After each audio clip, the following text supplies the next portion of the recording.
ತಿರುಗೋ ಭೂಮಿಗೆ ಗೊತ್ತು ಕನ್ನಡಕ್ಕಿರುವ ಜತ್ತು, ಕ್ರಾಂತಿಗೆ ತಿಲಕವನಿಟ್ಟ ನಾಡು ನನ್ನದು.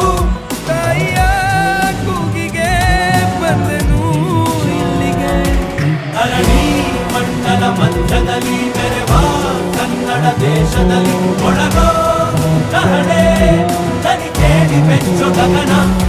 ಕಪಟ ಇಲ್ಲದ ಊರಿನಲ್ಲಿ ಕರುಣೆ ತುಂಬಿದ ನಾಡಿನಲ್ಲಿ ದಿನವೂ ಕ್ಷಣವೂ ರಣಕಲಿಗಳಿಲ್ಲಿ ಜನನ.